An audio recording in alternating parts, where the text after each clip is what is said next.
दरम्यान वाल्मिक कराडचे समर्थक सुद्धा आता आक्रमक झालेले दिसतात। वाल्मिक कराडच्या समर्थकांकडून परळी बंदची हाक देण्यात आली। कराडवरील कारवाईचा या निमित्तानं समर्थकांनी निषेध केलेला आहे। आपण आता तपशील पाहतो आहोत आणि दृश्यांमध्ये आपल्याला वाल्मिक कराडच्या मातोश्रीही दिसतात। वाल्मिक कराडच्या आईनं आंदोलनात सहभाग घेतला, तर त्याचबरोबर वाल्मिक कराडच्या कार्यकर्त्यांनी म्हणजे समर्थकांनी एका टॉवरवर चढून वाल्मिक विरोधात सुरू असलेल्या कारवाईचा निषेध केलेला आहे। ही सगळी मंडळी परळी इथल्या पोलीस स्थानकाच्या बाहेर जमली होती। तिथं त्यांनी ठिय्या आंदोलन केलं।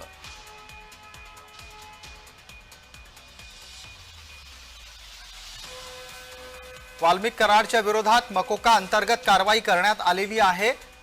सरपंच संतोष देशमुख हत्या प्रकरणातही वाल्मिकवर कारवाई व्हावी अशी मागणी सातत्यानं देशमुख कुटुंबीय आणि सुरेश धस यांचे समर्थक करतात। त्याला प्रत्युत्तर म्हणून आता वाल्मिक कराडचे समर्थक मैदानात उतरले आहेत। उद्धव मोरे आमचे सहकारी जोडले गेलेले आहेत। उद्धव नमस्कार, धन्यवाद। आपण जोडले गेलात त्यासाठी। माझा आवाज आपल्यापर्यंत पोहोचत असेल?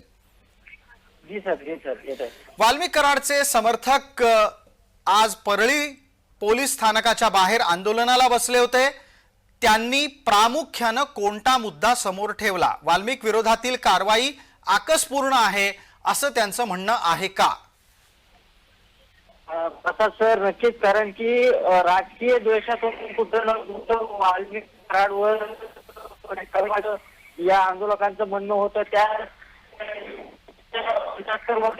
उद्धव आपण नेटवर्क मध्ये नाही आहात, आपला आवाज नीट येत नाहीये।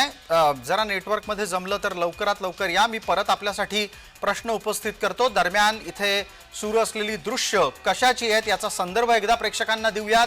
एका बाजूला वाल्मिक कराडची आई आंदोलनाला बसलेली दिसतेय, त्याचबरोबर त्याचे समर्थक टॉवरवर चढतानाचा प्रयत्न करताना दिसतात।